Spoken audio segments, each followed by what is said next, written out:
Cuties, it's your girl the Curvy Cutie here, and I'm here with my daddy-o, my dad, my padre, and we're celebrating Father's Day, so I wanted to do something called the Dad Tag.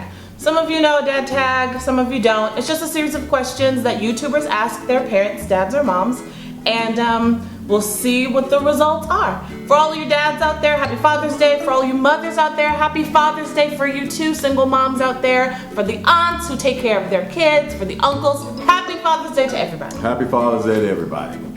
Okay, first question. What was I like as a child? You were a really great child. You were very inquisitive. You were great at keeping yourself occupied. Obviously, there was a big gap between you and your brother. Right. 13 years. So a lot of your time was spent by yourself. And you were great at creating things for yourself to do. You loved pots and pans. Loved playing with those.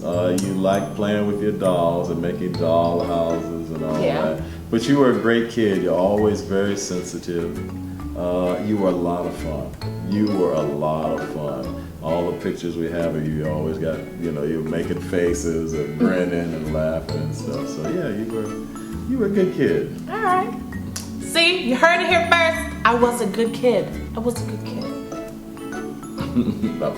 What do you think of me making YouTube videos? I think it's very creative. I think it's a way to kind of fill the void while you're pursuing your acting career and stuff. And it's a good way to brand who you are. I think it's very interesting. It's all new to me, but for you to take that kind of initiative and to have the wherewithal and the talent and the skill to cultivate this over the past year or so, I'm very impressed with that. Very impressed. What's something funny I did when I was younger? Funny? I remember you were really little and your brother was getting on your nerves. He always gets Yeah, he used to always get on your nerves. There was such a big age difference between you two. And I remember hearing you were in your room, and all of a sudden I hear you almost at the top of your lungs telling your brother to get out of your room and stay out. Never forget that. Where do I see that? I don't know. Oh God, only God knows. Yeah, but you were great. You were funny kid. Have you learned anything about fashion from me? Yeah, I learned that you have a great fashion sense. I think for a while there you were a little insecure about your fashion sense, but I think as you've grown and I think as you've gotten more comfortable with yourself, that I'm impressed with how much you've acquired in terms of fashion, especially as in terms of quote unquote full-figured young women and stuff. I'm impressed with your knowledge of it, how you look. If something you don't know, or there's a look that you are curious about, how you go and you do your research, and I think that's very cool. If you had to rename me, what would you name me? Ruby, after my mom. Ruby? I have a cousin named Ruby too, so yeah. Yeah, they beat us to the punch. They beat us. What's something I do that annoys you? Out of the many. One thing. I think you don't give yourself enough credit a lot of times. I think you don't give yourself enough credit for being as bright as you are and as smart as you are and as talented as you are and as much of an individual as you are. I think you're so unique and so special and so talented, but I think you need to know that more. Yeah. Fair enough. Okay. Where do you see me in 10 years? I see you starring on Broadway. I see you taking more of control of your own destiny in a lot of ways, in terms of maybe on the producing side, of generating your own brand. I see that in you, but I think first of all, I see you on Broadway doing something amazing. Y'all heard it, right? Broadway, call me. Call me. What were you most proud of that I've done? Come to New York and try and make it on your own. I know it's been a tough transition for you to come out here by yourself. You know, you're literally 3,000 miles away from your family and most of your friends. To come out here and really make an effort to try and make this New York thing work for you. I think that took a lot of courage. I know it's been hard. I know this. I know it's been difficult for you at times. I know there's been times where I know you really thought, was this the right move for you? Not so much in New York, but also in terms of what you've chosen as your life's work. But you, to your credit, you've really stuck it out. But that's always been you. You've always been, since a baby, been very resilient. And you've always been independent and always wanted to kind of do things on your own. And that's why your mom and I have been so proud of you. But I think if it was anything, it was the move to New York and trying to make this thing work for you. I didn't realize, I know like a lot of people who don't like make that jump or like who go to LA, and a lot of people are like, oh, why didn't you just go to LA? Like you have connections there and stuff. And it can be really, like being an actor in New York is already difficult, and sort of being alone in New York. Not that I don't have family or friends here, but like, you know, you're like really close circle that you grew up, because I grew up in LA and you guys are all the way out of there. So I didn't realize how difficult it would be until I got here. Yeah. And now, you know, that I've been here for a few years, now I'm like really getting the hang of it and getting my feet in it. And that's no thanks to them too. I mean, you guys really, they were the people who like always pushed me to go and travel, and you supported that, because there are actor parents who like don't support it because they know how hard it is. Yeah. You know, and there were times when they joke and be like, you sure you don't want to be like a doctor, or like,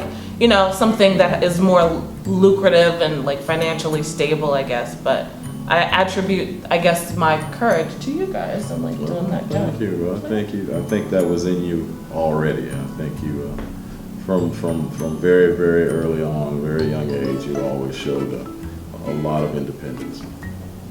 What is your like most favorite moment of us together? Like, what, like the first one that you think of? Oh my gosh, there's been so many. Probably the one that sticks out in my mind the most, that I remember, that I recall with the fondest memories, is when your mom was on the road, and it was just you and I for quite a while, actually, for several months. And you were, oh man, you couldn't have been any more than 4 or 5 years old, I think. And we were in the apartment at that time, and you came, you got up out your bed, and you went in the kitchen and you fixed me a bowl of cereal. I never forget that. It was Cheerios. And you fixed a bowl of Cheerios, you had a glass of milk, you put it on a tray, and you brought it to me. And I was in the bed, I was just kind of stirring, just kind of waking up, and you brought it to me, and I was just so touched by that. And I'll never forget that moment. I don't even remember that. Yeah, that's one of my favorite, my fondest memories of you. I didn't know that. Go ahead, baby gal. If you could, what would you change if you could raise me all over again? What would I change? Yeah. I could raise you all. I don't know. I think you've been a pretty solid kid for a long time.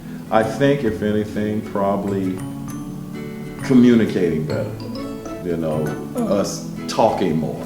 I think just my schedule and stuff. I would have liked to just talk more about what you're doing and your life and stuff like that. I think. Yeah. I don't feel like that was ever a lapse, though. No. I mean, I get where you're coming from, especially, I guess, like throughout high school when grades really started to take off and you were really busy. I get that, but like, it's also one of those, like during that time, it's like the formative years of like teenage, like girlhood. Right. So it was a lot of like angst and like a lot of angst. A lot of like teen girl stuff. So not saying that like we spoke less, but like I might not have wanted to like, you know what I mean? I think it was just I would have liked for us to have a little more. What is the word I'm looking for? It's not bad. It's just I would have liked us to have a little more interaction. Where That makes sense. Yeah. Okay. That makes sense. But I don't ever like. I don't want you to feel like there was ever like a lapse. So like I feel like I was missing anything. No. Okay, the last one. Describe my perfect guy. Your perfect guy, first of all, would be a God-fearing man. Someone who would love you unconditionally, that would treat you like a woman at all times, that would be faithful, that would be honest. And it doesn't have to be about looks. He don't have to, looks are important, I know that. But do you know who I am? He gotta be fine, okay? But someone who, after all is said and done, will be by your side no matter what, and that will love you for who you are, with all your idiosyncrasies, all of his idiosyncrasies, and just be a man of integrity. I think that's something that's missing nowadays, not just with your generation, but I think as a whole, men of integrity. They're out there. They are out there. They don't get as much recognition as they should. We always hear so much about the negative side of men, especially African American men. But I think if that would be the things that I would wish for you in a man. Those qualities. Okay. All right. Well, that's it for Dad Tag. Thank you, Dad, for being here. I love you. Happy Father's Day. And I will talk to y'all later. And don't forget, keep it cute.